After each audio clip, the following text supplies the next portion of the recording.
How's it going, guys? John from Discover RC. Thanks for joining me. No matter where you are, no matter what you're doing, never stop the RC.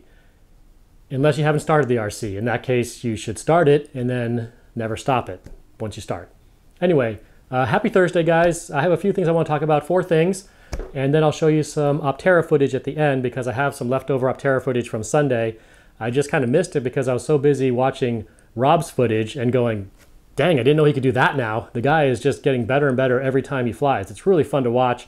Rob, I'm so glad you found our group.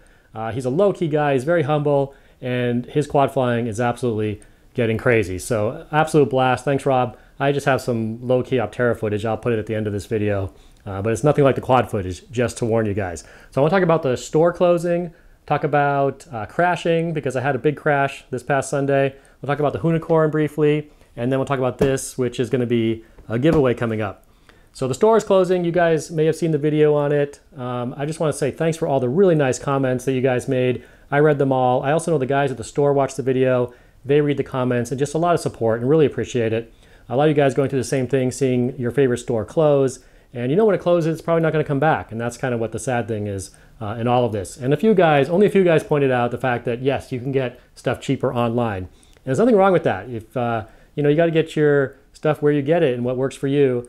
And RC is expensive. So if you can get it cheaper online, if that's what's working for you, that's what you do. But just keep in mind one thing. When you are buying something anywhere, when you spend your money, there's power behind it. And you're supporting somebody somewhere. So you can support someone who's far away, or you can support someone who's in your local community, your neighbor, the people that work in your community. And you may pay a little bit of extra money for that, but you're supporting your community. Even the taxes support your community. They keep the roads paved.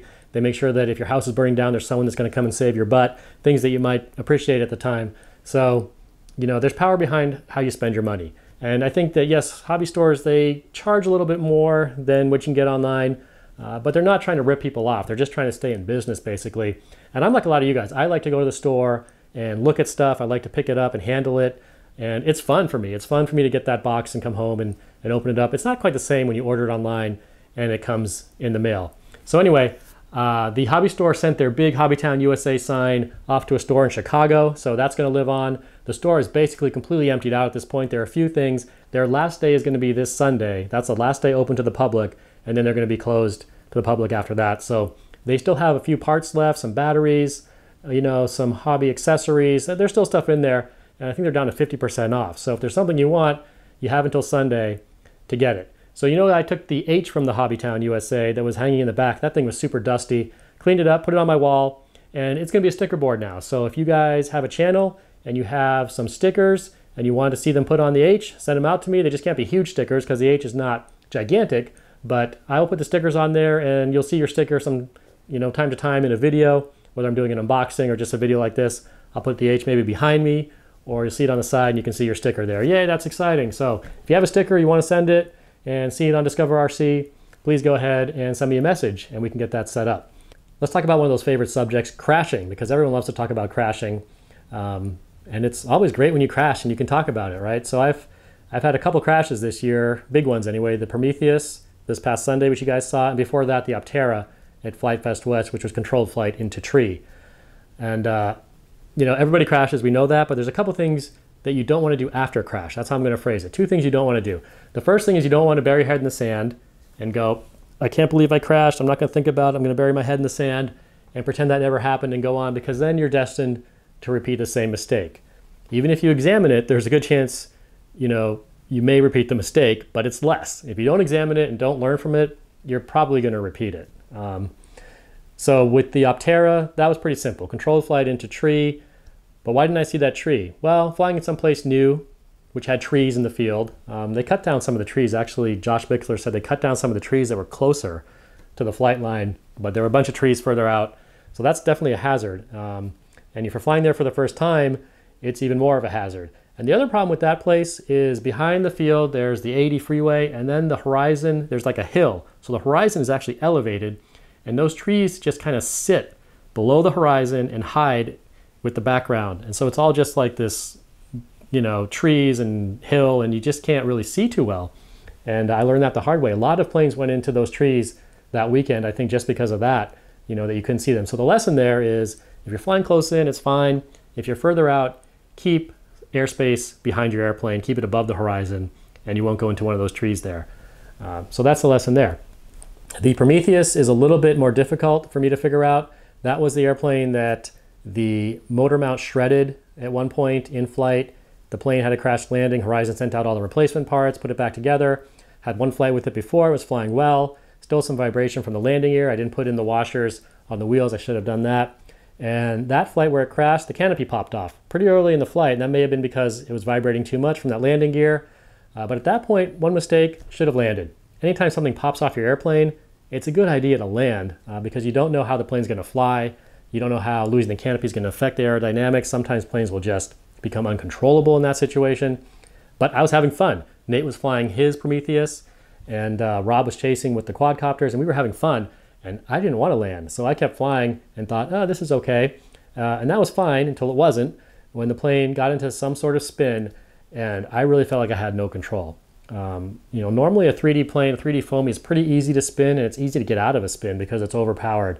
But I felt like I just couldn't get out of the spin, and it went in hard. And you saw the aftermath, it was pretty much completely destroyed. So I have to look at that and think, well, did I have a brownout? Did a servo lock up? Did the battery die? Was I panicking and pulling a lot of up elevator, trying to get the nose up? Because that's a situation, we know that can happen. I'm not 100% sure yet. So it may have not been the canopy. Maybe that contributed to it. Maybe it was something electronic. Maybe I was freaking out a little bit. It's a little harder, but I'm going to think about it more. I am not going to replace the Prometheus. I like that airplane. It's a good flying plane. But with the vibration issues and there being so many other airplanes out there, that was not going to be replaced. I did replace the Opterra after that crash because that's such a nice flying airplane, and definitely wanted to have another go at it. So the second thing you don't want to do after a crash, guys, is quit and just say, I can't do this. This hobby's not for me, especially if you're a beginner and you're just trying to fly and you're crashing and you keep crashing and you think, I just can't do this. Never think you just can't do this. All the professional pilots, all the guys that are, the pro FPV pilots, quad pilots, they crash a ton, and they've crashed a ton to get where they are. None of them were born professional RC pilots. Nobody's born professional FPV quad pilot, but at the same time, nobody is born not a professional RC pilot and not, a quad pilot. Everybody starts out the same, and all it is persistence, learning the right way, keeping at it, being willing to crash and learn from it, and keep going. But never say that, I can't do this. It's not for me. It's not you. It may be that there's something wrong with your aircraft if you're just starting out. Maybe the setup isn't quite right. Maybe you're getting bad advice because there's so much advice out there and a lot of it may not be that great. But it's not you. It's something else, and you can learn to fly. So don't crash and think, I just can't do it. That's not the case at all. Everybody can learn to fly. It's not hard. It just takes practice. And to get to the higher levels just takes a lot more practice and a lot more time and a lot more determination. And that's what makes it exciting to see those guys fly, is because they've mastered it to such a level where they really don't make errors very often. And when you see that, it just looks so good and smooth, and the flying just looks so controlled because they can fly planes the way you walk down the street. They've just been doing it that long and doing it that much. So those are the two things you don't want to do after a crash, guys. Let me talk about the car right here, and then I'll talk about this guy right here. All right, well, here it is, the HPI RS4 Sport 3 Ken Block Hoonicorn. Some of you guys noticed this car made a brief appearance in the Sunday video, and then it kind of disappeared, basically because it wasn't all that exciting. It was a cold day out. This is a beginner setup with a nickel metal hydride battery, brushed motor, and this thing was not that fast. So it made a brief appearance, but it does have a lot of potential. Let's look at the body real quick here, because they really did a nice job capturing the Hoonicorn. I feel like this is a body you're either going to love or hate. If you're a classic car purist, you might look at it and go, oh my God, what did they do? But if you haven't seen the full-scale Hoonicorn videos, check them out. Check out the Gymkhana 7, I think it is. Pikes Peak Run. This car is an absolute monster. It's pretty incredible. And they did a nice job with the details, the decals, the bolted-on parts, like the wing, diffuser. And it does not have headlight buckets, but, very nice detail to it. So very nice for an RTR, I think. And of course, you can put any body you want on the chassis. So let's look at the chassis, guys. I really like it. Very low profile chassis. Really nice tires. Nice big tires. Great job with the wheels. Definitely captured the Hoonicorn there. And everything, of course, is fully adjustable in this suspension, except if you want to change the camber, you do need to get the adjustable camber links.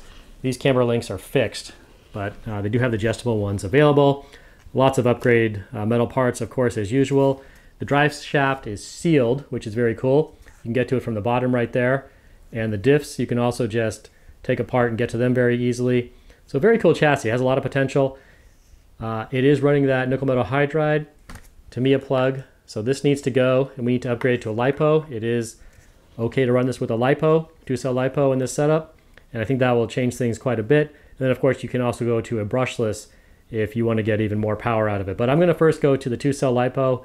We'll see how it does with that, and then we'll go from there. Anyway guys, that's the Hoonicorn. Nice looking car. This is the Rage X-Fly VTOL RTF. Pretty cool little aircraft. Hovers very easily, transitions to a forward flight where it tilts, and can actually fly pretty fast in a forward flight. I flew this in the store, and then it transitions back into hover very easily. So pretty cool little thing. I like it. I was going to review it, just never happened. It's been sitting in a box like this for months and months, so I'm going to give it away. And what we're going to do is we'll do that on the channel on a Sunday video probably, and it'll be one of those instant giveaways where I just ask a question.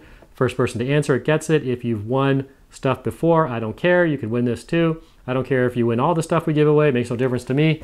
This is for the continental US. If you're outside the continental US, you can participate.